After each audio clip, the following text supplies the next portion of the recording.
Good morning, students. I am Dr. Mamta Sharma, your biology mentor. Welcome to Word Student School.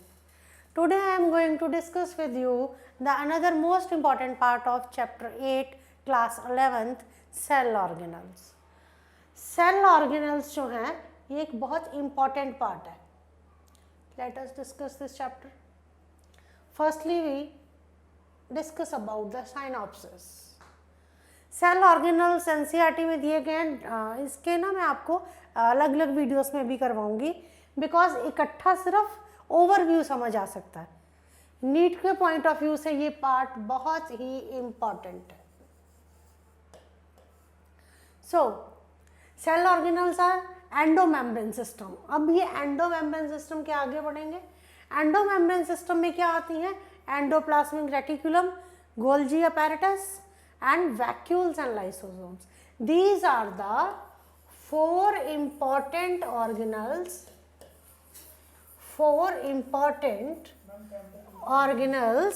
present in the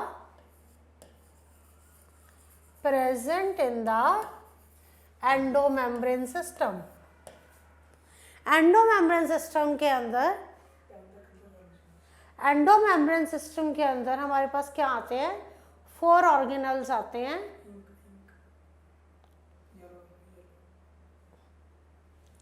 तो ये 4 organelles कौन से हैं? Endoplasmic reticulum, Golgi apparatus, lysosomes and vacuoles. We will discuss these all in detail one by one. So let us proceed further.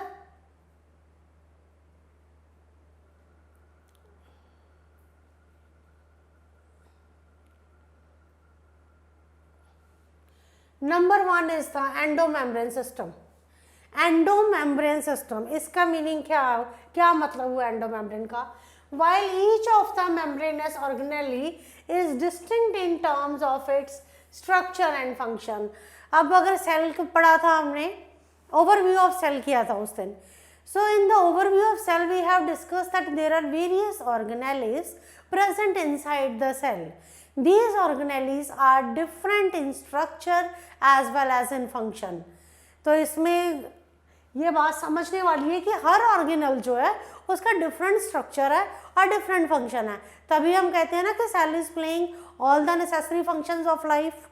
तभी play करेगा जब उसका structure different होगा, स्ट्रक्चर और जो फंक्शन है वो डिफरेंट होगा. हमारी बॉडी में डिफरेंट सेल्स प्रेजेंट है, हर सेल का स्ट्रक्चर डिफरेंट है और हर सेल का फंक्शन डिफरेंट है.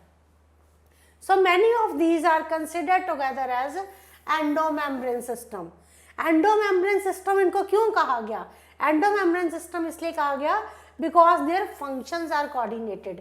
ये जो चारों ऑर्गेनेल्स हैं they are kept under the endomembrane system.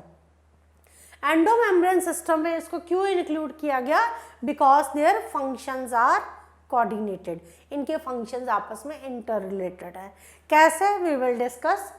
Now the endomembrane system includes endoplasmic reticulum, जिसे ER भी कहा जाता है, endoplasmic reticulum, Golgi complex, lysosomes and vacuoles. तो ये 4 ऑर्गेनेल्स के बारे में हम इस वीडियो में डिस्कस करेंगे. These organelles need to be discussed with the help of well-labeled diagrams. Without diagram आप सेल का चैप्टर नहीं कर सकते. So next, first organelle is the endoplasmic reticulum, which is generally written as ER. हम इसे ER लिखते हैं. Just see at the picture. Electron microscopic studies of eukaryotic cell reveal the presence of a network और reticulum. जब भी endoplasm cell का, मैंने आपको बताया था कि सेल का स्ट्रक्चर, जो इंटरनल स्ट्रक्चर स्टडी करना है, for that we have to see the cell under the electron microscope. When the cell under the electron microscope was studied, it was revealed that कि एक क्या दिखाई दिया? Presence of a network. ये देखो जी, एक नेटवर्क दिखाई दिया. प्रेजेंस ऑफ ए नेटवर्क और reticulum of tiny tubular structures. ये कुछ ट्यूब लाइक, कुछ नेटवर्क सा दिखाई दिया उन्हें. फाइन, तो that is scattered in the cytoplasm and that is called the endoplasmic reticulum. अब यहाँ लिखा है स्कैटर्ड इन द साइटोप्लाज्म, तो ये ऑर्गेनेलिज कहाँ पर प्रेजेंट है? मैंने overview of the cell chapter जब डिस्कस किया था आपके साथ, तो I have discussed with you earlier also कि inside the cell there is present a fluid like substance or jelly like substance which is known as cytoplasm and various biochemical reactions occurs within the cytoplasm। जितने भी chemical reactions हैं वो कहाँ पे होंगी? Cytoplasm में होंगी। chemical reactions कैसे होंगी? just because of the presence of these organelles and also many substances are, कुछ टूट रहा है, कुछ बन रहा है सेल के अंदर, तो सब कुछ जो भी है सेल के अंदर कोई भी जो एक्टिविटी है that is occurring in the cytoplasm में हो रही है। तो ये जो टाइनी एक आपको नेटवर्क दिखाई दे रहा है ना, टाइनी ट्यूबुलर स्ट्रक्चर्स, ये सारे आपको कहाँ दिखाई देंगे? साइटोप्लाज्म के अंदर। तो इसको हम क्या कहते हैं? Endoplasmic reticulum. तो इसमें हमें याद क्या रखना है? नेटवर्क और रेटिकुलम, नेटवर्क और रेटिकुलम ऑफ, नेटवर्क और रेटिकुलम ऑफ ट्यूबुलर स्ट्रक्चर्स। मैं फिर कह रही हूँ, I am just giving you the overview of each structure as well as the function. In later classes we will discuss each organelle one by one in more detail from the need point of view. Fine, so this was, ये कुछ इस तरह सा दिखता था। Cytoplasm के अंदर ऐसा एक स्ट्रक्चर पड़ा है, जब आप इलेक्ट्रॉन माइक्रोस्कोप के अंदर देखते हो तो एक ऐसा नेटवर्क सा आपको दिखाई देता है। आप कहते हो कि ये नेटवर्क जो है ये क्या है? एंडोप्लाज्मिक रेटिकुलम है। कहाँ पे प्रेजेंट है? स्कैटर्ड है, साइटोप्लाज्म में स्कैटर्ड है ये। फाइन, तो आगे चलते हैं।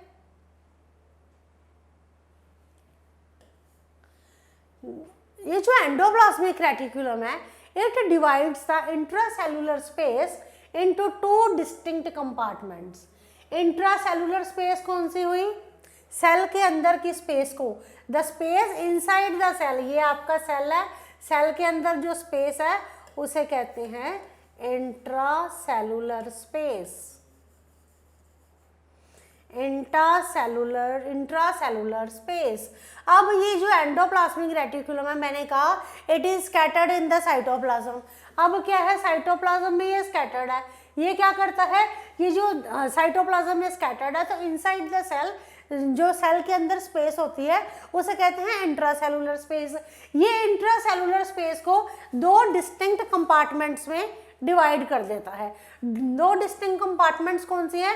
Number one is the luminal space which is inside the endoplasmic reticulum. Second is the extraluminal space which is inside the cytoplasm. तो अगर इस स्ट्रक्चर को देखा जाए तो जो आपके एंडोप्लाज्मिक रेटिकुलम के अंदर वाली स्पेस है उसे कहते हैं ल्यूमिनल स्पेस, ल्यूमिनल स्पेस। और जो साइटोप्लाज्म में प्रेजेंट है दैट इज कॉल्ड एक्स्ट्राल्यूमिनल स्पेस। तो मैं कह सकती हूँ कि जो एंडोप्लाज्मिक के ल्यूमन में, एंडोप्लाज्मिक रेटिकुलम के जो ल्यूमन में प्रेजेंट है that is the luminal space, and which is present outside the lumen that is the extraluminal space. ये टर्म समझ आनी चाहिए तभी आगे का समझ आएगा। Extraluminal space. तो एंडोप्लाज्मिक रेटिकुलम ने क्या किया? ये स्कैटर्ड था साइटोप्लाज्म में, इसने क्या किया? साइटोप्लाज्म को दो स्पेसेस में डिवाइड कर दिया। पहली स्पेस थी luminal space which was inside the organelle endoplasmic reticulum, and the next was the extraluminal space which was in the cytoplasm. So next, this endoplasmic reticulum shows ribosomes. हमने ribosomes के बारे में पढ़ा था जब मैंने ओवरव्यू ऑफ सेल डिस्कस किया था। तो I have discussed with you that ribosomes are the only non membrane bound organelles which are present both in prokaryotes as well as in eukaryotes.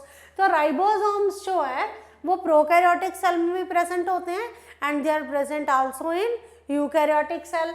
So because in prokaryotic cell we know that there is absence of membrane bond organelles. So Endoplasmic reticulum often show ribosomes attached to their outer surface. जो outer surface है, now this is your endoplasmic reticulum. This is made up of network और tubular structure. Network और tubular structure का ये endoplasmic reticulum बना हुआ है. इसने डिवाइड कर दिया है हमारे जो सेल की स्पेस को, दो कंपार्टमेंट्स में डिवाइड कर दिया है.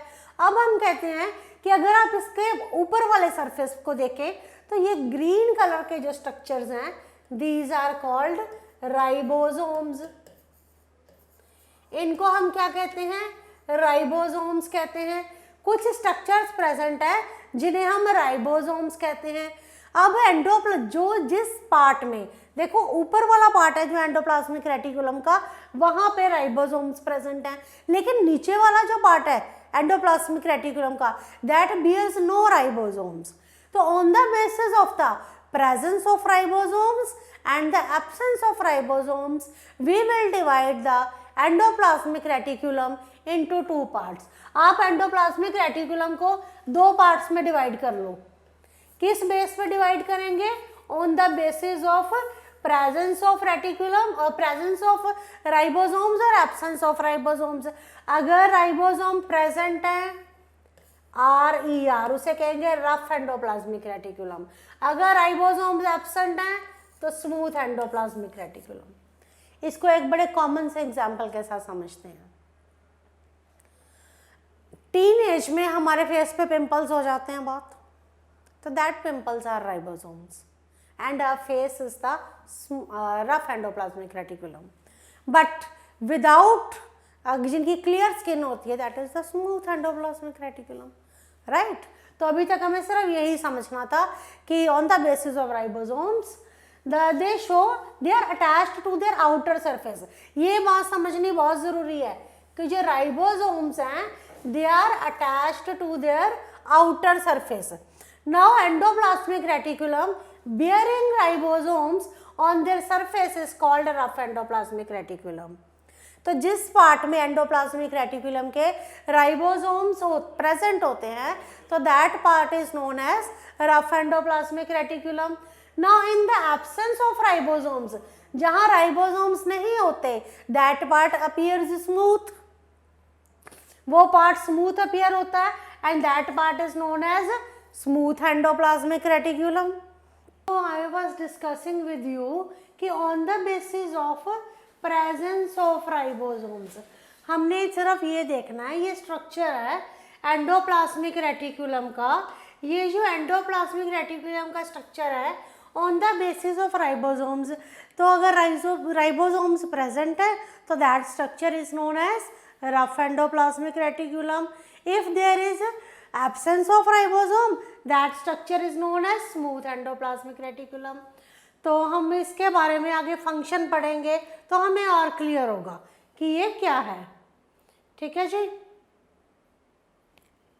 तो आगे चलते हैं. Rough endoplasmic reticulum is frequently observed in the cells actively involved in protein synthesis. अब देखिए जी, rough endoplasmic reticulum, rough endoplasmic reticulum में क्या है, आपने क्या देखना है कि यहाँ पे राइबोसोम्स की प्रेजेंस है या नहीं है. हमने कहा था कि राइबोसोम्स की जिस भी एंडोप्लाज्मिक रेटिकुलम के स्ट्रक्चर पे राइबोसोम्स की प्रेजेंट होती है, राइबोसोम्स अगर प्रेजेंट हैं तो वो क्या कहलाता है, रफ एंडोप्लाज्मिक रेटिकुलम. और अब देखते हैं इसका फंक्शन क्या है. तो just because of the presence of ribosomes, ribosomes का फंक्शन क्या होता है, प्रोटीन सिंथेसिस करते हैं. हमारी बॉडी में सेल में बात की जाए तो सेल में राइबोसोम्स का क्या फंक्शन है, प्रोटीन सिंथेसिस करना.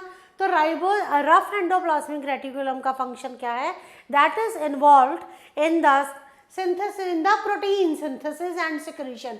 Protein synthesis and secretion is the main function of rough endoplasmic reticulum. So they are extensive and continuous with the outer membrane of the nucleus. This line is very important from the NEET point of view. इसमें क्या पूछा गया है कि they are extensive and continuous with the outer membrane of nucleus. जब हमने ये topic start किया था, we were discussing the endomembrane system. Endomembrane system की बात हो रही थी, तो इसके बारे में थोड़ा सा मैं एक्सप्लेन करती हूँ कि ये कह रहे हैं कि जो रफ एंडोप्लाज्मिक रेटिकुलम है, ये सपोज कीजिए आपका सेल है, ठीक है। सेल के बाद ये आ गया न्यूक्लियस, ये है न्यूक्लियस की आउटर मेम्ब्रेन। अब इस आउटर मेम्ब्रेन के साथ ऐसे फोल्ड्स में कुछ प्रेजेंट है, हर आगे मैं डायग्राम में भी बताऊंगी, कुछ ऐसे फोल्ड्स में प्रेजेंट है। इसके ऊपर क्या प्रेजेंट है, कुछ इस तरह के स्ट्रक्चर्स प्रेजेंट हैं, और यहाँ भी स्ट्रक्चर्स प्रेजेंट हैं। तो ये सब क्या है, राइबोसोम्स प्रेजेंट हैं। और राइबोसोम्स कहाँ प्रेजेंट होते हैं, on the outer part of endoplasmic reticulum. Endoplasmic reticulum के आउटर पार्ट में प्रेजेंट होते हैं।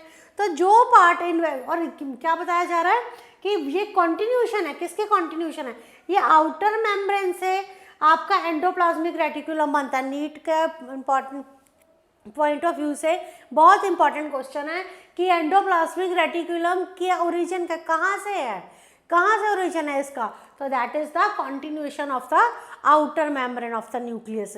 हमने पढ़ा है, आगे भी पढ़ेंगे, डिस्कस करेंगे कि न्यूक्लियस के दो मेम्ब्रेन्स हैं, one is outer membrane, other is inner membrane. जो आउटर मेम्ब्रेन है उसके कंटिन्यूएशन है आपका ये एंडोप्लाज्मिक रेटिकुलम। तो they are smooth and that is in कौन सा एंडोप्लाज्मिक रेटिकुलम, पहले आता है रफ। तो rough endoplasmic reticulum is involved in the protein synthesis. अब बात करते हैं स्मूथ एंडोप्लाज्मिक रेटिकुलम की। Smooth endoplasmic reticulum is involved in the synthesis of lipids. Lipid synthesis में इन्वॉल्व होता है। ये प्रोटीन सिंथेसिस क्यों नहीं करता? Smooth endoplasmic reticulum is not involved in the protein synthesis because the surface of this endoplasmic reticulum is smooth. There is absence of ribosomes, right? So but it is involved in the synthesis of lipids. Lipids की synthesis होती है इसमें। ये बड़ा important part है। ये RER और SCR का फंक्शन हमें पता होनी चाहिए। अगर हमें पता है RER क्या है और what is the difference between RER and SCR, we can easily tell the functions performed by them. So in animals like lipid, like in animal cells, lipid like steroidal hormones are synthesized in the SCR. आगे हम और discuss करेंगे। मैंने कहा कि SCR जो है that is involved in the synthesis of lipids. Lipids की सिंथेसिस करते हैं। लिपिड्स के सिंथेसिस के साथ ये ऑयल की सिंथेसिस भी करते हैं, ये कोलेस्ट्रॉल की सिंथेसिस भी करते हैं, और क्या है, स्टीरॉयडल हार्मोन्स। स्टीरॉयडल हार्मोन्स हम जब इसके अलग से वीडियो पढ़ेंगे, आप देखोगे उस वीडियो में, तो उस लेक्चर में I will discuss with you individually each organelle of the cell, right. तो यहाँ इसमें हमने सिर्फ क्या डिस्कस किया है, the functions performed by the rough endoplasmic reticulum and the smooth endoplasmic reticulum. हाँ जी, आगे चलते हैं। तो नेक्स्ट हमारा आ गया Golgi apparatus. Endoplasmic reticulum is very important organelle and it comes under the endomembrane system. Endomembrane system क्यों कहा जाता है इनको? एंडोमेम्ब्रेन इसका मतलब है कि जो भी सेल के ऑर्गेनल्स जो न्यूक्लियस के मेम्ब्रेन के साथ अटैच्ड हैं, those organelles of the cell which are attached with the membrane of the nucleus, they come their endomembrane systems. ठीक है जी। तो सेकेंड है गोल्जी अपैरेटस। गोल्जी अपैरेटस का डायग्राम है ये। गोल्जी अपैरेटस किसने दिया था? कैमिलो गोल्जी ने। 1898 में कैमिलो गोल्जी ने गोल्जी अपैरेटस दिया था। तो साइंटिस्ट के नेम के बाद इसको गोल्जी अपैरेटस कहा जाता है। First observe densely stained reticular structures near the nucleus. देखिए बार बार बात एक ही हो रही है कि डेंसली स्टेन्ड, मैंने एंडोप्लाज्मिक रेटिकुलम जब हम पढ़ते हैं ना सेल के अंदर, इंडिविजुअली जब पढ़ेंगे तो और एक्सप्लेन होगा। अभी इतना समझो कि डेंसली स्टेन्ड मतलब इलेक्ट्रॉन माइक्रोस्कोप के अंदर देखा जा रहा है ऑर्गेनल्स को, तो डेफिनेटली हम उनकी स्टेनिंग करते हैं, only then they are visible to us. है ना।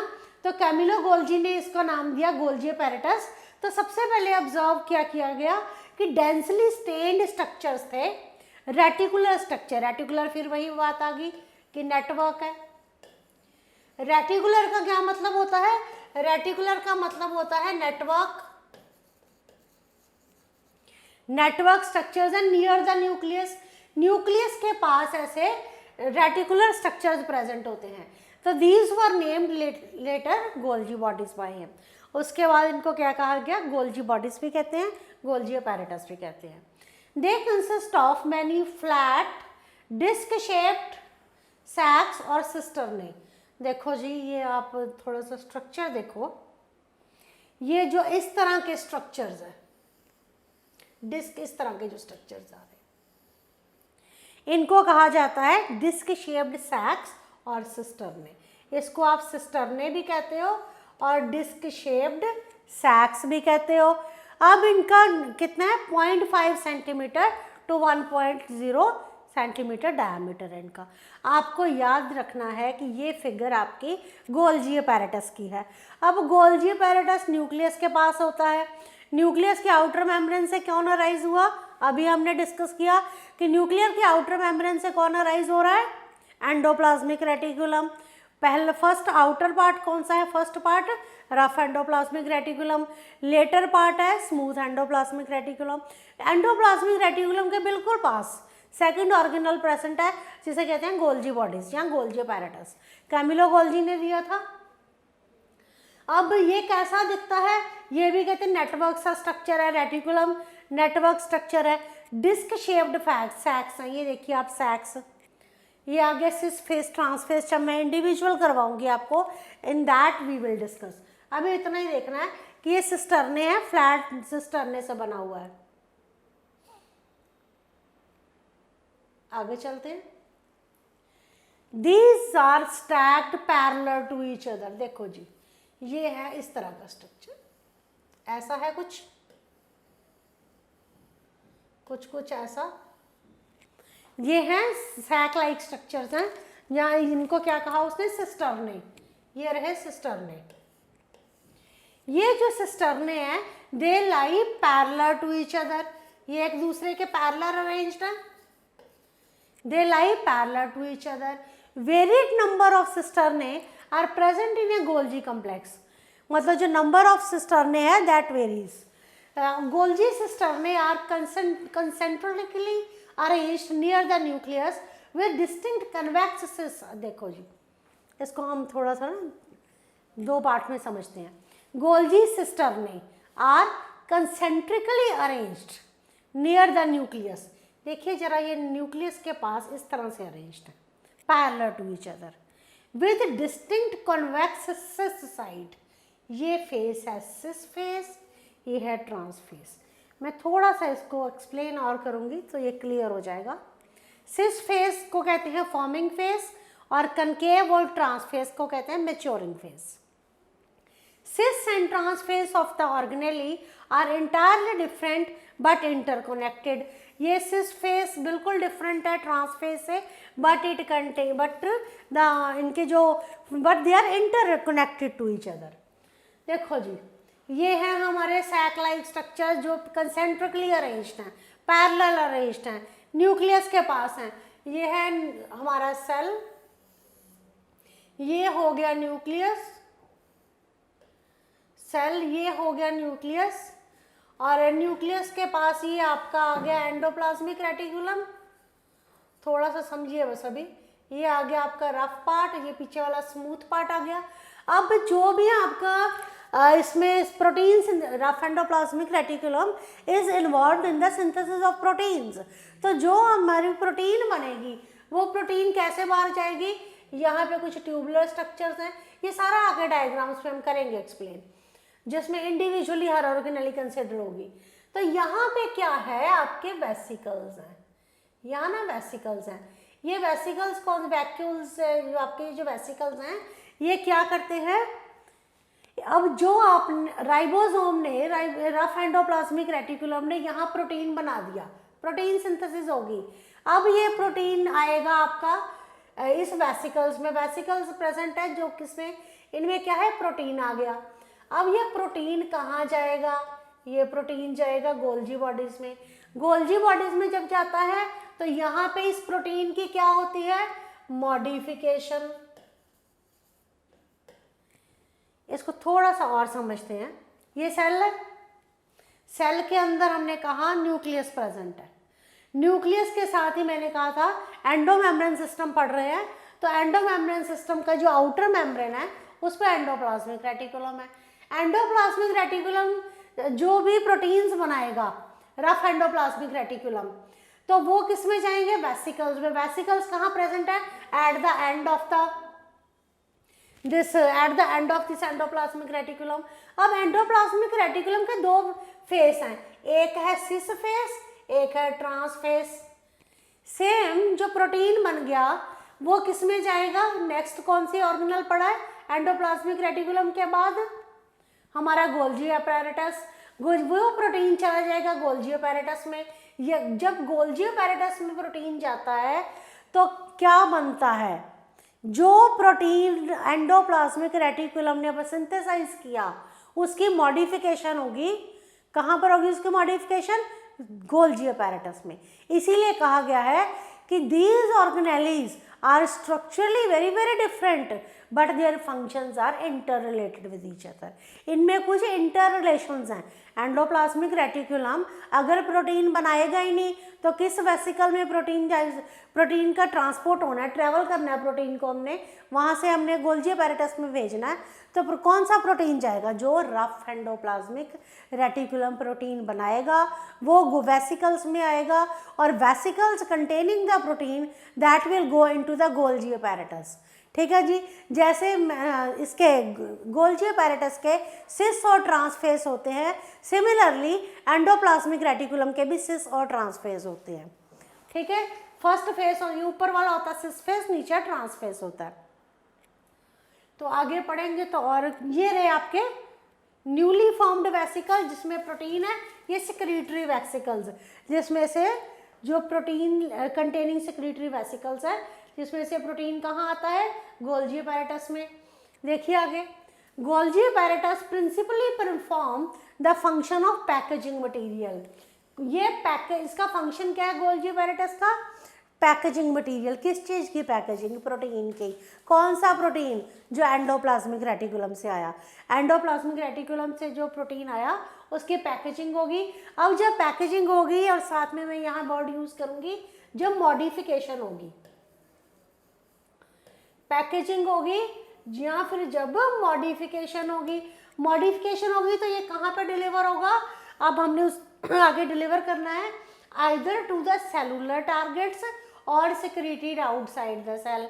या तो आप क्या करोगे, इनको, ये जो प्रोटीन है ये जाएगा सेल के अंदर जाएगा या सेल के बाहर जाएगा। ठीक है जी, तो जब जो भी इसके टारगेट्स हैं वहाँ पे ये synthesised protein which is packaged in the Golgi apparatus that will go. तो ये डायग्राम हमने अभी याद रखना है कि ये डायग्राम क्या कहता है। So, the material to be packaged in the form of vesicles from the ER fuse with the cis face of the Golgi apparatus। कहता है कि जो मटेरियल पैकेज हो गया वेसिकल, मैंने कहा ये न्यूक्लियस है, सॉरी ये सेल है, ये न्यूक्लियस है, ये उसकी आउटर मेम्ब्रेन है, इस आउटर मेम्ब्रेन के साथ ये है एंडोप्लाज्मिक रेटिकुलम, और एंडोप्लाज्मिक रेटिकुलम के यहाँ पे क्या है, these are the vesicles. Vesicles में क्या आया है, जो प्रोटीन एंडोप्लाज्मिक रेटिकुलम ने बनाया, और उसके बिल्कुल नीचे क्या प्रेजेंट है, एक ऑर्गेनेली प्रेजेंट है जिसे कहते हैं गोल्जी अपैरेटस। अब गोल्जी अपैरेटस में यहाँ पे क्या होता है, प्रोटीन की पैकेजिंग होती है, प्रोटीन की पैकेजिंग होती है। अब ये जो प्रोटीन पैकेज्ड हो गया that will go either into the cellular targets or either into the intracellular targets। अब हमने कहा ये मटेरियल कैसे पैकेज है, in the form of vesicles. ठीक है जी, ये है इसका सिस फेस एंडोप्लाज्मिक रेटिकुलम का, और ये है एंडोप्लाज्मिक रेटिकुलम का ट्रांसफेस। ये है दिस वन, ये है गोल्जी अपैरेटस का सिस फेस, ये है गोल्जी अपैरेटस का ट्रांस फेस, दोनों के सिस और ट्रांस फेसेस हैं। तो अब वो कह रहा है कि जो प्रोटीन आया, मटेरियल क्या है, मटेरियल है protein which is in the vesicles. अब ये पैकेज हुआ कहाँ से, एंडोप्लाज्मिक रेटिक्यूलम का, जो एंडोप्लाज्मिक रेटिक्यूलम जो है उसको वो फ्यूज होगा with the cis face of Golgi apparatus. और समझ लेते हैं, ये एंडोप्लाज्मिक रेटिकुलम है, यहाँ से मटेरियल आया, किसके साथ फ्यूज कर गया, cis face of Golgi apparatus, और फिर सिस फेस के साथ फ्यूज किया, गोल्जी अपैरेटस में एंटर कर गया, फिर आगे मूव किया। अब यहाँ से कहाँ जाएगा, it will move towards the maturing face or the trans face of the Golgi apparatus. Needless to say कि एंडोप्लाज्मिक रेटिकुलम के भी दो फेसेस हैं, सिस फेस और ट्रांस फेस, गोल्जी अपैरेटस के भी दो फेस हैं, cis face and trans face. Confusion वाली कोई बात नहीं है, जो प्रोटीन एंडोप्लाज्मिक रेटिकुलम से बन के आ रहा है वो सिस फेस के साथ जो फ्यूज कर रहा है, किसके सिस फेस के साथ, डेफिनेटली गोल्जी अपैरेटस के, और वहाँ से वो ट्रैवल कर रहा है ट्रांस फेस को, उसे मैच्योरिंग फेस भी कहा जाता है, राइट। आगे चलते हैं, तो फंक्शंस क्या हैं गोल्जी अपैरेटस के, एंड जो मैंने अभी डिस्कस किया that is written. The number of protein synthesised by the ribosomes on the endoplasmic reticulum are modified in the cisternae of the Golgi apparatus before they are released from its transphase। जो proteins synthesise किए हैं ribosomes ने endoplasmic reticulum में, उनकी modification होती है in the cisternae of Golgi apparatus, और वहाँ से क्या होता है, दे आर गोल्जी अपैरेटस के जो ट्रांसफेस है वहाँ से रिलीज हो जाते हैं, either to the cellular target or either to the intracellular target. Golgi apparatus is the important site of the formation of glycoproteins and glycolipids। अब क्वेश्चन ये अराइज होता है कि ठीक है प्रोटीन सिंथेसिस कर दी RER ने, राइट, कुछ राइबोसोम्स साइटोप्लाज्म में भी स्कैटर्ड पड़े हैं, बहुत सारे स्कैटर्ड है राइबोसोम्स साइटोप्लाज्म में, तो क्या सिर्फ रफ एंडोप्लाज्मिक रेटिकुलम ही प्रोटीन बनाएगा, नो। जो राइबोसोम्स साइटोप्लाज्म में स्कैटर्ड है they are also involved in the protein synthesis. Detail structure हम सेपरेटली पढ़ेंगे। अच्छा, तो वो कह रहा है कि गोल्जी अपैरेटस, मैंने कहा कि जो गोल्जी अपैरेटस है उसमें प्रोटीन जब आया तो उसकी क्या हुई, मॉडिफिकेशन हुई। अब मॉडिफिकेशन का क्या मतलब हुआ, मॉडिफिकेशन का मतलब कि that is the important formation हुई ग्लाइकोप्रोटीन्स एंड ग्लाइकोलिपिड्स की। Very very important from the NEET point of view कि Golgi apparatus is important site of the formation of glycolipids and glycoproteins. ये सारी चीज़ें इंपॉर्टेंट हैं, इसमें से हम कुछ छोड़ नहीं सकते। Next is the vacuole. देखिए एंडोमेम्ब्रेन सिस्टम हम पढ़ रहे हैं, तो हम एंडोमेम्ब्रेन सिस्टम के न्यूक्लियस के आउटर मेम्ब्रेन पढ़ रहे हैं कि न्यूक्लियस के आउटर मेम्ब्रेन के साथ एक स्ट्रक्चर है, रेटिकुलम और नेटवर्क लाइक स्ट्रक्चर है जिसे हम कहते हैं एंडोप्लाज्मिक रेटिकुलम। उसके साथ हमने वेसिकल्स पढ़ लिए कि एंडोप्लाज्मिक रेटिकुलम के जो एंड है उस पर वेसिकल्स हैं, जो प्रोटीन उसने बनाया वेसिकल में चला गया। उसके बाद हमने कहा साथ ही कौन प्रेजेंट है, गोल्जी अपैरेटस प्रेजेंट है। अब गोल्जी अपैरेटस क्या सिंथेसाइज करता है, क्या देता है, that first thing that we get from the Golgi apparatus, that is the vacuole। second thing is the lysosomes। ये चारों ऑर्गेनल्स जो हैं आपस में इंटररिलेटेड हैं, that is why they are kept under one name endomembrane system। अब ये सारा नीट पॉइंट ऑफ व्यू से बहुत ज़्यादा इम्पॉर्टेंट है। पूछा जाता है कि इसका ओरिजिन कहाँ से हुआ, तो ऑप्शन में RER SCR इस तरह से ऑप्शंस में होता है, वो हम अलग से डिस्कस करेंगे। अभी हम ओवरव्यू लेंगे इसका। The vacuole is the mems. अच्छा, वैक्यूल क्या है, see this is the vacuole, this is the membrane bound space found in the cytoplasm. आपको अपने साइटोप्लाज्म में इस तरह के स्ट्रक्चर्स दिखेंगे। In the cytoplasm of the cell, there are present membrane bond space found in the cytoplasm. अब इन vacuoles में क्या प्रेजेंट होता है? सेल के अंदर आपको दिखाई देंगे। इसमें क्या होता है? वाटर होता है, सैप होता है, एक्सक्रीटरी प्रोडक्ट्स होते हैं and other materials not useful for the cell. थोड़ा सा इससे ना इसका फंक्शन क्लियर हो जाता है। वैक्यूल में वाटर है, सैप है, एक्सक्रीटरी प्रोडक्ट्स हैं और other excretory products and other materials which are not needed by the cell. तो ये थोड़ा सा यहाँ से आगे फंक्शन पढ़ते हैं। तो ये क्लियर हो गया कि सेल के अंदर वैक्यूल प्रेजेंट है और वैक्यूल में क्या प्रेजेंट है? वाटर प्रेजेंट है, सैप प्रेजेंट है, एक्सक्रीटरी प्रोडक्ट्स प्रेजेंट है। आगे चलते हैं। द वैक्यूल इज बॉन्ड, ये बहुत इंपॉर्टेंट बात है। जब भी वैक्यूल की बात होगी तो हम कहेंगे single membrane bond structure, single membrane bond structure, उसे हम क्या कहते हैं? सिंगल मेम्ब्रेन बॉन्ड स्ट्रक्चर को हम क्या कहते हैं? वैक्यूल।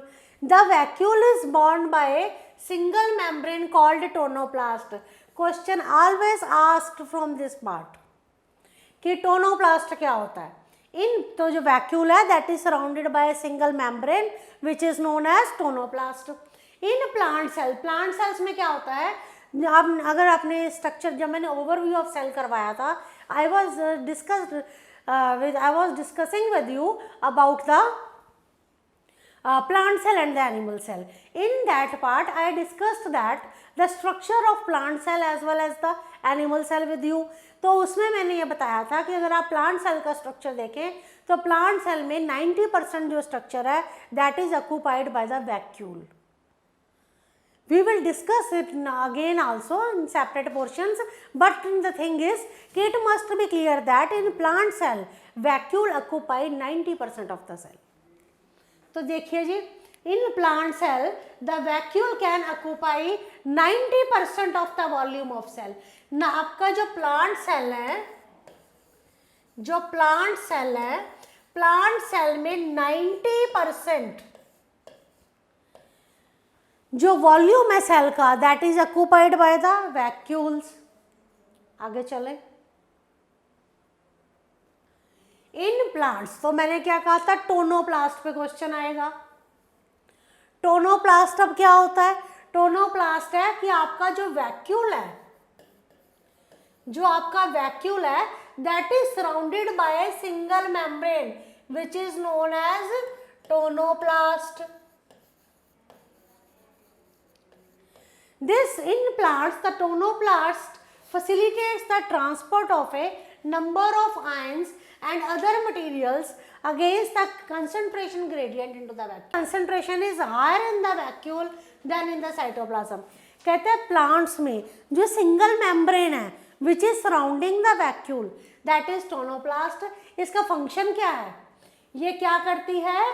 फैसिलिटेट करती है transport of number of ions and other materials. Ions और मटेरियल्स को, अदर मटेरियल्स को ये ट्रांसपोर्ट करती है against the concentration gradient into the vacuole. I have discussed with you what is the meaning of against the concentration gradient. इसीलिए इनकी concentration जो है हायर होती है वैक्यूल में देन इन द साइटोप्लाज्म। ठीक है जी। तो अमीबा में, जैसे मैंने प्लांट्स की बात की कि जो वैक्यूल है that occupies the 90% of the cell, उसी तरह से अमीबा में क्या होता है? Contractile vacuole. ये सब पता होना चाहिए, ये 9th क्लास में भी थोड़ा सा डिस्कस किया गया कि अमीबा में जो कॉन्ट्रैक्टाइल वैक्यूल है that is important for osmoregulation and secretion. I guess कि ऑस्मो रेगुलेशन और एक्सक्रीशन हम समझ रहे हैं क्या होती है। तो अमीबा में जो कि सिंगल सेल ऑर्गेनिज्म है, सिंगल सेल ने सारे फंक्शन परफॉर्म करने हैं, तो उसमें क्या है? जो ऑस्मो रेगुलेशन एंड एक्सक्रीशन कौन करता है? कॉन्ट्रैक्टाइल वैक्यूल करता है। In many cells as in protist के बारे में हमने पढ़ा था जब मैंने आपको फर्स्ट चैप्टर करवाया था। I discussed with you about the protist क्या थे? किंगडम मोनेरा, किंगडम प्रोटिस्टा मैंने पढ़ाया था, kingdom Fungi, Plantae and Animalia. तो in many cells as in protist food vacuoles are formed by engulfing the food particles.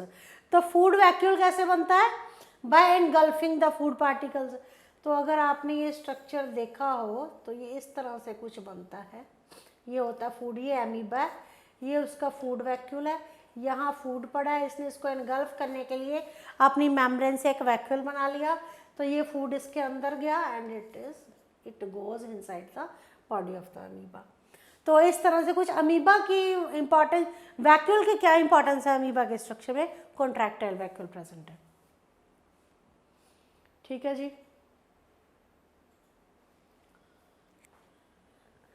Last structure is the lysosomes. Lysosomes क्या होते हैं जी? These are membrane bound vesicular structure. अब मैंने पहले एक बात कही थी आपको कि एंडोप्लाज्मिक रेटिकुलम हुआ, उसके बाद गोल्जी अपैरेटस हुआ।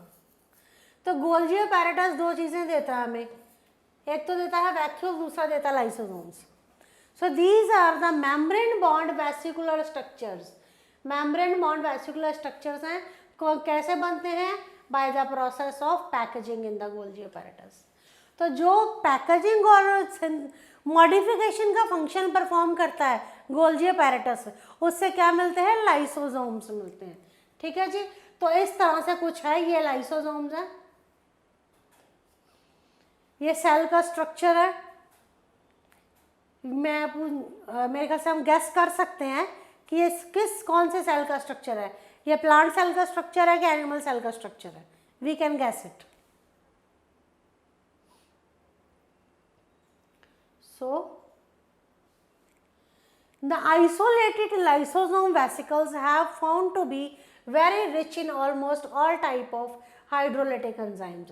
Question इस पे आता है, very important from the NEET point of view. The isolated lysosomal vesicles, जो हम अब lysosomal vesicles है, हमने जैसे वैक्यूल्स की बात की, हमने कहा उसमें वाटर होता है, सैप होता है, एक्सक्रीटरी प्रोडक्ट्स होते हैं and other products which are not needed by the cell. In the same way lysosomes में क्या होता है? लाइसोसोम्स में all type of hydrolytic enzymes होते हैं। This is very important. कौन सा नेम पूछा जाता है हाइड्रोलिटिक एंजाइम्स का? हाइड्रोलिटिक एंजाइम्स कौन से हैं? Hydrolases, lipases and proteases. ये पता होना चाहिए, this is very very important. These enzymes are capable of digesting carbohydrates, proteins, lipids and nucleic acids. मैंने कहा digestive enzymes present होते हैं, लाइसोसोम्स में digestive enzymes present होते हैं। ये digestive enzymes क्या रोल प्ले करते हैं? They play a role in the digestion of carbohydrates, fats, proteins, lipids and nucleic acids. और name of the enzymes is very very important. You can draw again the diagram of a cell and you can easily mark the presence of lysosomes, vacuoles, endoplasmic reticulum as well as Golgi apparatus in the cell, right? So this was all about the cell organelles of the endomembrane system. Endomembrane system में 4 organelles आते हैं, they are interconnected with each other. I hope आपको ये समझ आ गया। We will study the independent organelles one by one also in detail. So I hope ये आप समझ आया, आप NCERT फॉलो कीजिए। Thank you.